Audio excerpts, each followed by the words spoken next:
Hello everyone, welcome to my channel CTET and KVS classes. Myself Mousumi. तो आप सब कैसे हो? आई होप आप सभी लोग बहुत ही बढ़िया होंगे।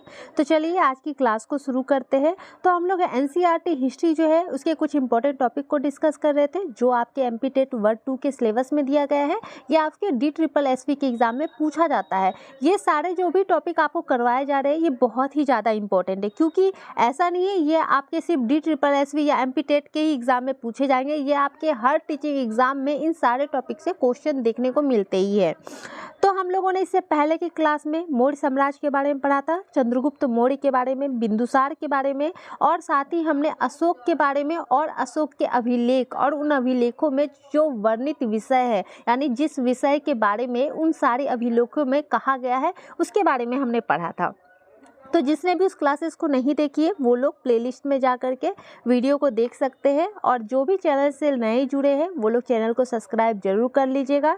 तो चलिए शुरू करते हैं। तो आज हम लोग गुप्त वंश के बारे में पढ़ेंगे। गुप्त वंश के कौन शासक थे, किसने स्थापना की थी। तो गुप्त वंश, गुप्त साम्राज्य का उदय 3री शताब्दी के अंत में प्रयाग के निकट कौशाम्बी में हुआ था। तो गुप्त वंश का उदय जो है वो कहाँ हुआ था, इसकी शुरुआत कहाँ पे हुई थी? तो प्रयाग के निकट कौशाम्बी में हुआ था।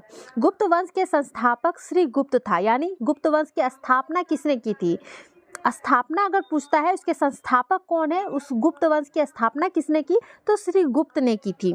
गुप्त वंश के इतिहास को जानने के स्रोत, अब देखिए यहाँ पे आता है गुप्त वंश के इतिहास को जानने के स्रोत, यानी कौन कौन से ऐसे स्रोत है जिसके द्वारा हमें गुप्त वंश के बारे में जानकारी प्राप्त हुई है। तो कौन कौन से स्रोत है? तो एक जो है वो है साहित्यिक साक्ष्य है, यानी कुछ साहित्यिक साक्ष्य प्राप्त हुए हैं लिखा हुआ उनके बारे में, जिससे हमें गुप्त वंश के बारे में जानकारी प्राप्त होती है। अभिलेख के साक्ष्य, यानी कुछ अभिलेख भी ऐसे हैं जिनसे हमें गुप्त वंश के बारे में जानकारी प्राप्त होती है।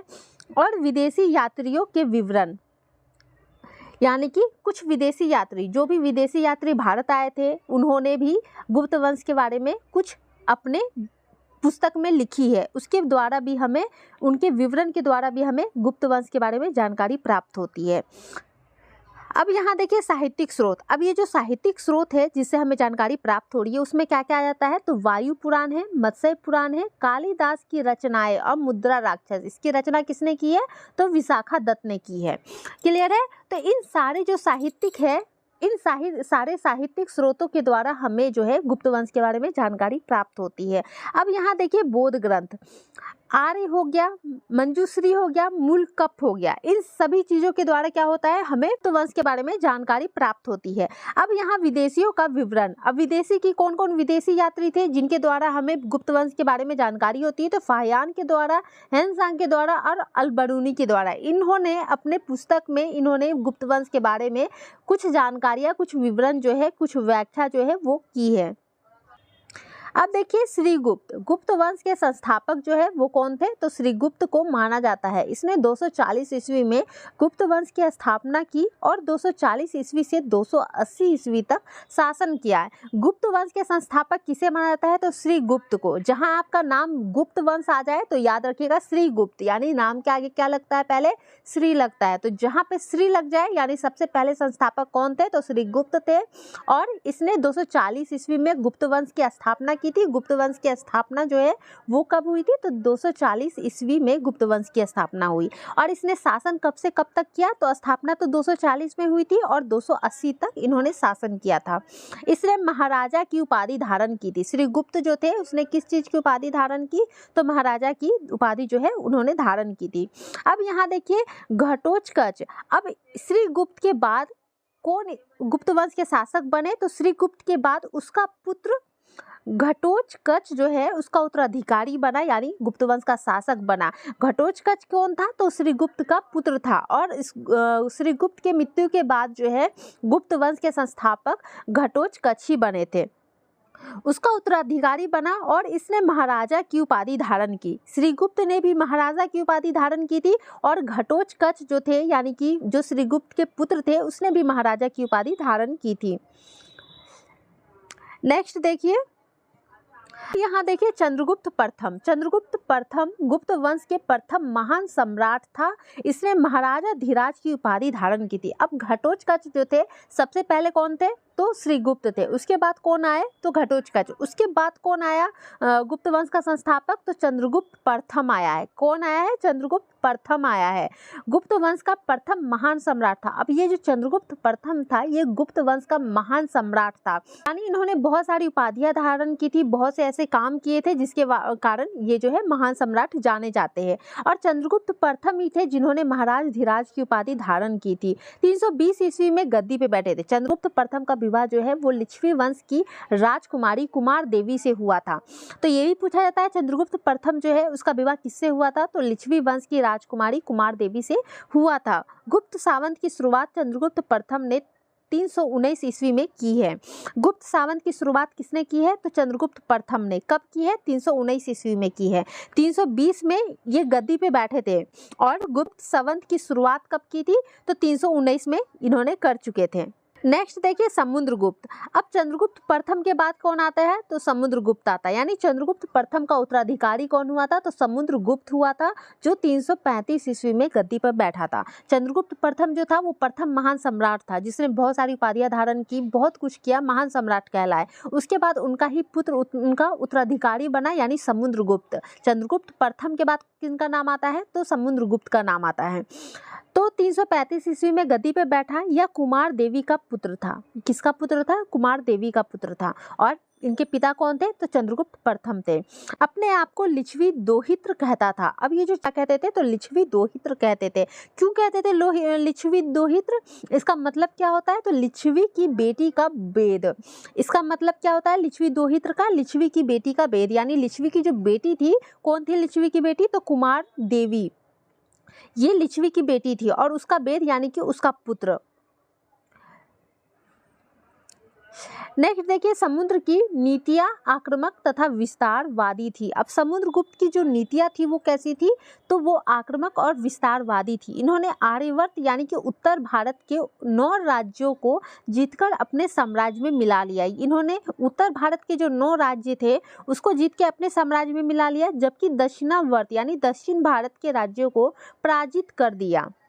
इन्हीं विजय के कारण इसे भारत का नेपोलियन कहा जाता है। इन्हें भारत का नेपोलियन क्यों कहा जाता है समुद्रगुप्त को, क्योंकि इन्होंने उत्तर भारत के 9 राज्यों को जीत के अपने साम्राज्य में मिला लिया और दक्षिणावर्त यानी दक्षिणी भारत के राज्यों को भी पराजित कर दिया था। इन्हीं विजय के कारण, इन्होंने जो इतना विजय प्राप्त किया, इसी के कारण इसे भारत का नेपोलियन कहा जाता है। तो ये भी क्वेश्चन रहता है, भारत का नेपोलियन किसे कहा जाता है, तो समुद्रगुप्त को कहा जाता है।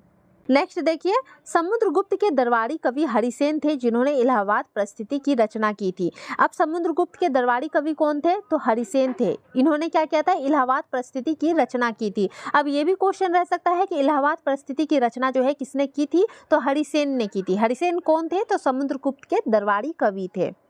अब यहाँ देखिए समुद्रगुप्त विष्णु के उपासक थे। किसके उपासक थे, विष्णु के उपासक थे। ये जो है विष्णु को मानते थे यानी विष्णु की पूजा करते थे। समुद्रगुप्त अश्वमेधकर्ता की उपाधि धारण की थी। अब ये क्या किए थे, तो समुद्रगुप्त अश्वमेधकर्ता की उपाधि धारण किए थे। अश्वमेधकर्ता क्या होता है, यानी कि एक यज्ञ करवाया जाता था। अश्वमेध एक प्रकार का यज्ञ होता था जिसमें एक घोड़े को खुला छोड़ दिया जाता था सभी राज्यों में घूमने के लिए, और उस घोड़े को जो कोई भी रोकता था उसे उस राजा से जो ये यज्ञ करवा रहा है उससे युद्ध करना पड़ता था। जब वो घोड़ा जो है पूरे राज्य में भ्रमण करके वापस लौट आता था तो वो जो राजा होता था जो इस यज्ञ को करवाता था उसे दिग्विजय समझा जाता था। समुद्रगुप्त जो थे वो संगीत प्रेमी थे, यानी उन्हें संगीत से प्यार था। ऐसा अनुमान इसलिए लगाया जाता है क्योंकि इसके शासन के दौरान चलाए गए सिक्कों पर इसकी वीणा बजाते हुए चित्रों को अंकित किया गया है। अब समुद्रगुप्त जो थे ये संगीत प्रेमी थे। अब इसका पता कैसे चलता है, अब हर चीज़ का पता किसी कारण से चलता है। आपको म्यूज़िक में इंटरेस्ट है, इसका पता कैसे चल रहा है, क्योंकि आप म्यूज़िक बजा रहे हो या फिर आप कोई सॉन्ग जो है वो गाते रहते हो, गुनगुनाते रहते हो। इसके द्वारा क्या पता चलेगा कि आपको म्यूज़िक पसंद है, आपको उसमें इंटरेस्ट है। वैसे समुद्रगुप्त जो थे वो संगीत प्रेमी थे। इसका पता कैसे चला, तो क्योंकि इसके शासन के दौरान जो चलाए गए सिक्के पर वीणा बजाते हुए चित्रों को अंकित किया गया है। यानी इनके जो सिक्के थे, इनके शासन के समय जो सिक्के चलाए जाते थे उनमें वीणा बजाते हुए उनके चित्रों को अंकित किया गया। इसके द्वारा क्या पता चलता है कि समुद्रगुप्त जो थे वो संगीत प्रेमी थे। नेक्स्ट देखिए समुद्रगुप्त ने विक्रमांक की की उपाधि धारण की थी? इसे कविराज भी कहा जाता है। चंद्रगुप्त ने किस चीज की उपाधि धारण की थी? तो विक्रमांक की उपाधि धारण की थी और इसे कविराज भी कहा जाता था। अब समुद्रगुप्त के बाद कौन गुप्त वंश का शासक बना, कौन गद्दी पे बैठा? तो समुद्रगुप्त का उत्तराधिकारी चंद्रगुप्त द्वितीय। अब यहाँ देखिएगा, इसमें बहुत बच्चे जो है कंफ्यूज कर जाते हैं। चंद्रगुप्त प्रथम जो थे वो समुद्रगुप्त के पिता थे। समुद्रगुप्त के बाद उसके उत्तराधिकारी चंद्रगुप्त द्वितीय थे, यानी इसके पुत्र थे। समुद्रगुप्त के पुत्र कौन थे? चंद्रगुप्त द्वितीय थे और इसके पिता कौन थे? तो चंद्रगुप्त प्रथम थे।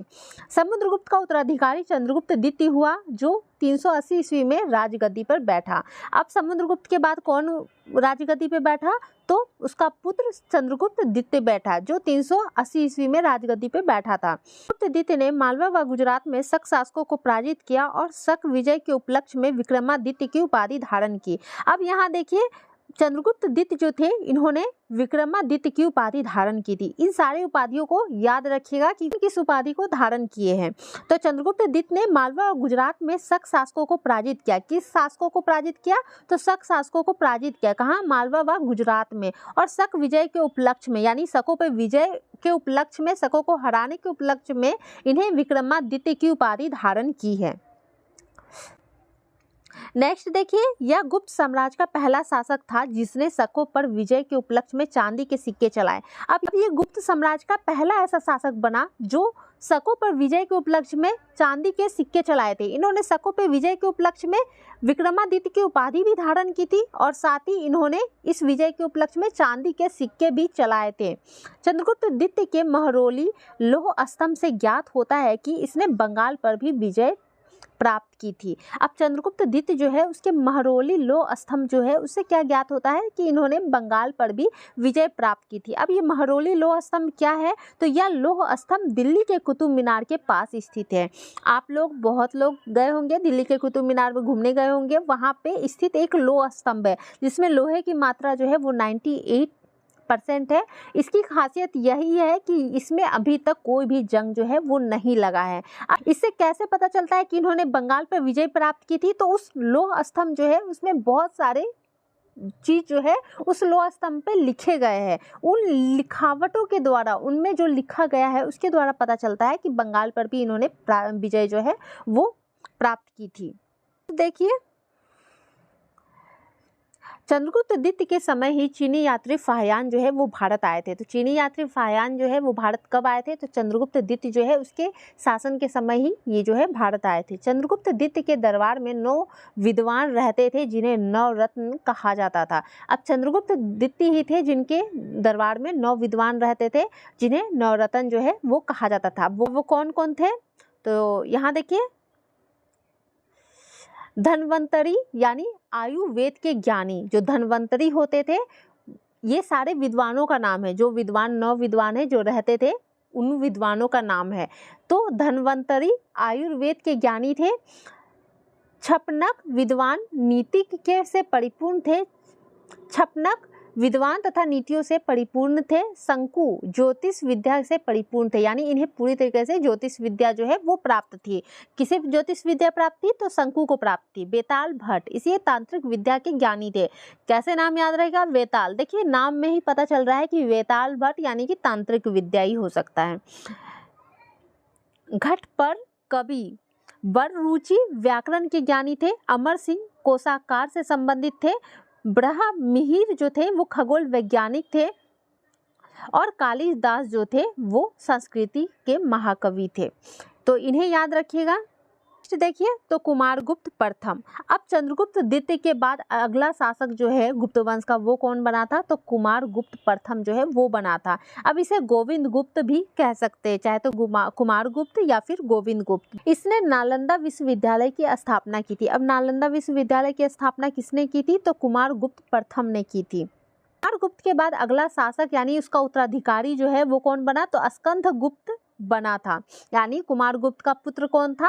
तो स्कंदगुप्त था और वही गुप्त वंश का अगला शासक बना। अब इसके बाद जो है गुप्त वंश में कई छोटे छोटे शासक हुए हैं। यानी अब स्कंदगुप्त जो है इसके बाद गुप्त वंश में बहुत सारे छोटे छोटे शासक हुए हैं जिनके बारे में उतना बताया नहीं गया है। स्कंदगुप्त ने गिरनार पर्वत पर स्थित सुदर्शन झील को पुनरुद्धार किया है। स्कंदगुप्त जो थे उन्होंने गिरनार पर्वत पर स्थित जो सुदर्शन झील था उसका पुनरुद्धार किया था। स्कंदगुप्त के शासन काल में ही हुनों का आक्रमण हुआ था। अब हुनों का आक्रमण कब हुआ था? तो स्कंदगुप्त जो थे उनके शासन काल में ही हुनों का आक्रमण हुआ था। एरन अभिलेख। अब एरन अभिलेख क्या है? एरन अभिलेख से हमें भानुगुप्त के शासन की जानकारी जो है वो प्राप्त होती है। तो आप लोग से ये भी पूछा जाता है एरन अभिलेख जो है इससे हमें किस चीज़ की, किसके शासन की जानकारी प्राप्त होती है? तो इससे हमें भानुगुप्त के शासन की जानकारी मिलती है। और एरन अभिलेख से ही हमें सती प्रथा का पहला साक्ष्य मिलता है। सती प्रथा का पहला साक्ष्य कहाँ से प्राप्त होता है? तो एरन अभिलेख से ही प्राप्त होता है। गुप्त वंश के अंतिम शासक विष्णुगुप्त हुए। इसके बाद गुप्त साम्राज्य जो है वो छिन्न भिन्न हो गया। यानी गुप्त वंश के सबसे अंतिम शासक कौन हुए थे? तो विष्णुगुप्त थे। उसके बाद गुप्त साम्राज्य के बारे में उतनी जानकारी जो है वो प्राप्त नहीं हो पाई। यानी वो जो थे विष्णुगुप्त वो अंतिम शासक थे। तो गुप्त वंश के सबसे पहले संस्थापक कौन थे? तो श्रीगुप्त थे। बाद कौन बने गुप्त वंश के संस्थापक? तो घटोत्कच बने जो कि श्रीगुप्त के पुत्र थे। उसके बाद चंद्रगुप्त प्रथम बने जो कि प्रथम महान सम्राट कहलाए गुप्त वंश के। उसके बाद जो है उसी के पुत्र चंद्रगुप्त प्रथम के ही पुत्र समुद्रगुप्त जो थे उन्होंने गुप्त वंश के राजगद्दी पे बैठा। और उसके बाद समुद्रगुप्त के बाद उसके ही पुत्र चंद्रगुप्त द्वितीय जो था वो राजगद्दी पे बैठा। और चंद्रगुप्त द्वितीय के बाद कुमारगुप्त प्रथम जो कि चंद्रगुप्त द्वितीय का पुत्र था वो गद्दी पे बैठा। और उसके बाद स्कंदगुप्त जो था वो गुप्त वंश के गद्दी पे बैठा। और सबसे अंतिम जो था गुप्त वंश का शासक वो विष्णुगुप्त कहलाया। अब यहाँ देखिए गुप्त काल में प्रमुख मंदिर। अब देवगढ़ का दशावतार मंदिर ललितपुर उत्तर प्रदेश में है। तिगवा का विष्णु मंदिर जबलपुर मध्य प्रदेश में है। एरन का विष्णु मंदिर सागर मध्य प्रदेश में है। भुमरा का शिव मंदिर सतान मध्य प्रदेश में है। नैना कुठार का पार्वती मंदिर ये कहाँ है? तो ये मध्य प्रदेश में है। भीतर गांव का कृष्ण मंदिर कानपुर उत्तर प्रदेश में है। नगाद का शिव मंदिर सतना मध्य प्रदेश में है। तो इसमें आप लोग को देवगढ़ जो है ये देख लीजिएगा, तिगवा का विष्णु मंदिर, एवरा का विष्णु मंदिर, भुवरा का शिव मंदिर, इन सभी को आप लोग देख लीजिएगा।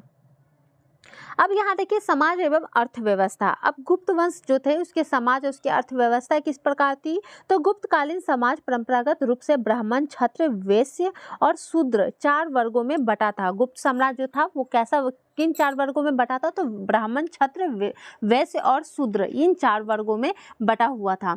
गुप्त काल में बाल विवाह के प्रथा को बढ़ावा मिला। भानुगुप्त के एरन अभिलेख से सती प्रथा का पहला प्रमाण प्राप्त हुआ है। तो क्या हुआ है? गुप्त काल में बाल विवाह की प्रथा को बढ़ावा मिला था। गुप्त काल में क्या हुआ था? तो बाल विवाह का जो प्रथा था उसे बढ़ावा मिला था। और साथ ही एरन अभिलेख जो था उसे सती प्रथा का पहला प्रमाण जो है वो प्राप्त हुआ था। गुप्तकालीन अर्थव्यवस्था। अब गुप्तकालीन अर्थव्यवस्था का मुख्य आधार कृषि था। इसकी अर्थव्यवस्था जो है वो किस पे टिकी हुई थी? तो कृषि पे टिकी हुई थी। भू राजस्व की राज्य की आय का मुख्य साधन होता था। भू राजस्व कुल आय का 1/6 हिस्सा होता था। अब यहाँ देख लीजिए कुछ इंपॉर्टेंट पॉइंट है जो बहुत ही ज़्यादा हेल्प करते हैं एग्जाम में। तो गुप्त काल में भारतीय संस्कृति का स्वर्ण युग माना जाता है। तो गुप्त काल को क्या माना जाता है? भारत संस्कृति का स्वर्ण युग माना जाता है। तो स्वर्ण युग भारत संस्कृति का किसे माना जाता है?